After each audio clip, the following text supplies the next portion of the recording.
Mesdames et messieurs, bonsoir et bienvenue sur Médien TV. Sommet de la Ligue arabe, c'est le sujet de l'invité de la rédaction ce soir. Un sommet aux enjeux multiples qui s'est clôturé sur la déclaration de Bagdad. Plusieurs dossiers ont été discutés. Le dossier libyen, la Ligue arabe a rappelé la centralité de l'accord de Streirat signé en 2015. Les chefs d'État ont réitéré leur soutien indéfectible à la cause palestinienne, saluant le rôle du comité Al-Quds et de l'agence Beit el-Mal Al-Quds Sharif. Autre moment fort de ce sommet, le discours de Sa Majesté le roi Mohammed VI, un message fort qui appelle à l'urgence d'une action arabe concertée face à la situation dramatique en Palestine. Ce sommet a été également l'occasion pour les États membres de la Ligue arabe d'annoncer le soutien justement à la candidature du Maroc pour un siège non permanent au Conseil de sécurité des Nations Unies pour la période 2028-2029. Et avec nous pour parler justement de ce sommet, Hicham Ouatiadid, vous êtes expert en stratégie politique. Bonsoir et merci d'être notre invité ce soir. Merci pour votre invitation. Alors, ce sommet de la Ligue arabe, quel bilan aujourd'hui ? Je pense d'abord que ce sommet s'inscrit en fait dans une phase, disons, de reconfiguration du monde arabe face aux crises régionales et internationales. C'est un sommet qui, en fait, se réunit dans un contexte arabe instable, un contexte arabe qui doit répondre à un certain nombre d'enjeux, mais aussi un certain nombre de trouver en fait des solutions à un certain nombre de problèmes, que ce soit de l'est à l'ouest de cette zone en fait géographique du monde, et aussi il marque une tentative en fait de coordination politique malgré les divergences profondes entre plusieurs capitales arabes. C'est ce qu'on a remarqué autour de la table en fait durant tout le sommet ou ce 34e sommet en fait de la Ligue arabe. Aussi, il y a l'enjeu. L'enjeu en fait n'est plus simplement en fait uniquement diplomatique, mais stratégique dans la perspective d'un nouvel ordre régional. Et je pense que la majorité de ceux et celles qui étaient autour de l'arabe en étaient conscients.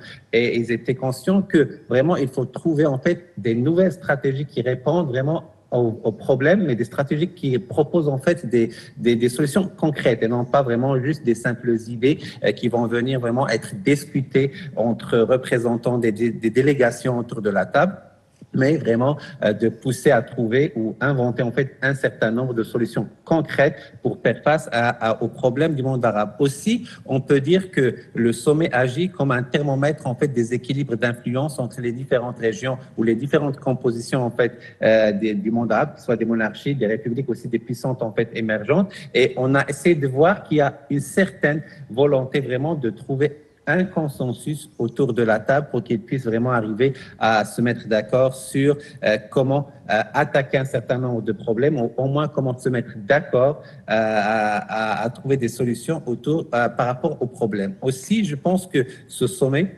en fait, il sert aussi de plateforme pour repositionner le monde arabe dans les débats en fait globaux, notamment lorsqu'il s'agit ou lorsqu'on pense vraiment à des dossiers comme ceux qui portent sur le climat, la sécurité ou l'énergie. Et d'ailleurs, le Maroc en fait l'a bien mentionné, que ce soit à travers la lettre adressée par Sa Majesté le Roi, aussi à travers les interventions du ministre des Affaires étrangères par rapport à ces trois piliers en fait émergents et urgents pour le monde arabe. Aussi, et comme dernier point, je pense qu'à travers ce sommet, le monde arabe tente de reconstruire en fait une certaine parole unifiée dans un contexte de fragmentation prolongée, et que aujourd'hui, en fait, les populations du monde arabe veulent vraiment des réponses concrètes à des problèmes qui sont sérieux, auxquels il faut trouver le plus rapidement possible une solution. Une voix unie du monde arabe, on l'a dit, un sommet aujourd'hui aux multiples enjeux. Vous l'avez très bien expliqué, on parle d'un nouvel ordre régional qui est en train de se mettre en place, d'une reconfiguration du monde arabe, et cela dans un contexte politique international très tendu, incertain au niveau politique, mais aussi économique d'ailleurs. Que pensez-vous justement de la déclaration de Bagdad? S'inscrit-elle dans la continuité des initiatives déjà mises en place par la Ligue arabe, les États membres de la Ligue arabe, justement?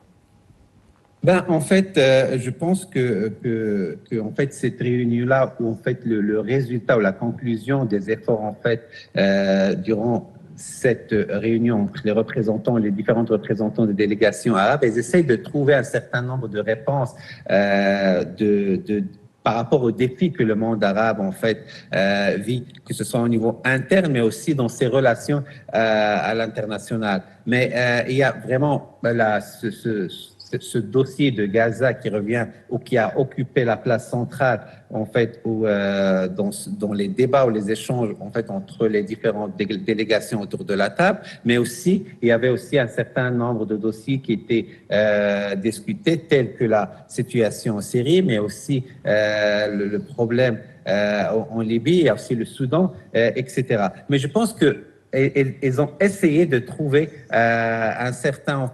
une certaine réponse à un certain nombre de défis internes que le monde arabe vit actuellement, notamment le déficit de gouvernance en fait qui demeure un facteur bloquant pour les nombreux pays arabes, aussi en fait un certain nombre de tensions sociales et économiques qui fragilisent la légitimité des institutions d'un certain nombre d'un certain nombre en fait de dossiers, mais aussi il y a aussi la jeunesse arabe en fait qui réclame beaucoup plus de transparence, d'opportunités et d'inclusion politique, et je pense que c'est à ce problème-là qu'il faut trouver des réponses, et que malgré tout ça, que ces représentants-là, ils ont essayé en fait de mettre en avant un certain nombre de dossiers sur le projecteur, mais ça reste quand même une conclusion qui s'inscrit dans la continuité des autres sommets arabes. Plusieurs dossiers donc, qui ont été discutés, le dossier palestinien, la Syrie, la Libye, le Soudan, vous l'avez dit. Mais on va rester sur la Palestine dans un premier temps. Il y a cette lettre donc, adressée par Sa Majesté le roi Mohammed VI, ce message fort du souverain qui appelle à une action concertée justement face à la situation dramatique. Dans le même temps, il y a donc les chefs d'État qui ont réitéré leur soutien indéfectible à la cause palestinienne. Quelles sont aujourd'hui les attentes? Pourra-t-on enfin parvenir à sortir de ce conflit qui ne veut pas se terminer? Je pense que les attentes ont été très bien mentionnées dans la lettre de Sa Majesté le Roi adressée à ce sommet, que le Maroc, en fait, sous la conduite de Sa Majesté le Roi, réaffirme son attachement à la solution à deux États. Et je pense que cette solution-là vraiment fait l'unanimité de l'ensemble en fait des délégations qui étaient autour de la table. Aussi, le Roi en fait appelle à un cessez-le-feu immédiat à Gaza et en Cisjordanie, et que le Maroc exige la fin en fait des démolitions des maisons et des déplacements forcés. Aussi, il y a cette question qui est très cruciale, très importante, en fait, au cœur de cet enjeu, de cette problématique, c'est l'aide humanitaire qui doit circuler librement, sans blocage ni conditions, comme l'a appelé, en fait, Sa Majesté le Roi dans sa lettre, et aussi, et surtout, vraiment, permettre vraiment à l'UNRWA vraiment de protéger, en fait, ou bien au moins de la soutenir vraiment pour qu'ils puissent protéger les droits des réfugiés palestiniens. Aussi, ce qui est très important, c'est que Sa Majesté le Roi aussi l'a précisé dans sa lettre adressée au sommet, c'est qu'il faut vraiment agir et penser à des projets qui sont concrets, et aussi de proposer des solutions qui sont concrètes pour faire face à cette problématique en fait à Gaza. Et je pense que le Maroc était clair et que la lettre a servi de boussole dans ce sommet de la Ligue arabe.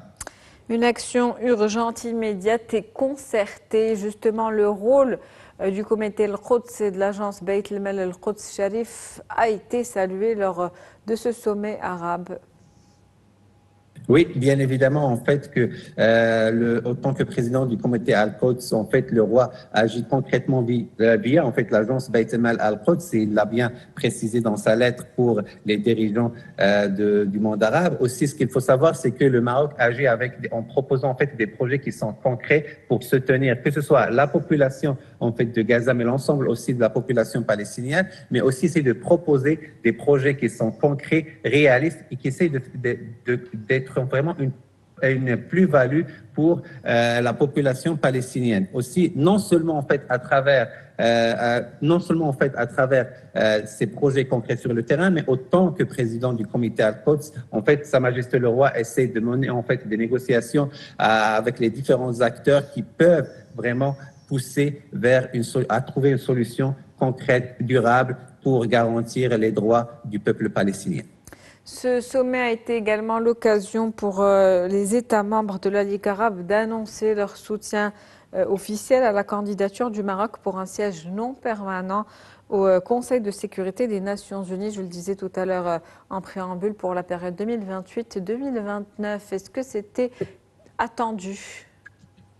Ben oui, je pense que c'était attendu parce que ce qu'il faut savoir, c'est que le Maroc, en fait, adopte une posture équilibrée entre modération diplomatique et constance stratégique au sein de sa famille du monde arabe. Et donc, c'était vraiment attendu qu'on aille, en fait, ce soutien, en fait, de l'ensemble des acteurs ou de l'ensemble des États membres de la Ligue arabe. Aussi, en fait, ce qu'il faut savoir, c'est que le Maroc a toujours privilégié des mécanismes institutionnels et la légitimité juridique dans la résolution des conflits arabes. Et je pense qu'à travers ce soutien, le Maroc va essayer de défendre les intérêts, non seulement en fait ses intérêts vitaux comme État, mais aussi de l'ensemble du monde arabe. Et je pense que dans cette optique qu'il a eu ce soutien. Aussi, sa participation s'inscrit dans une continuité de positionnement sobre, mais respecté dans le monde arabe. Et c'est là vraiment, et rime avec ses valeurs de diplomatie, mais aussi s'inscrit dans les principes par quoi il gère en fait les dossiers, que ce soit au sein de sa famille du monde arabe, mais aussi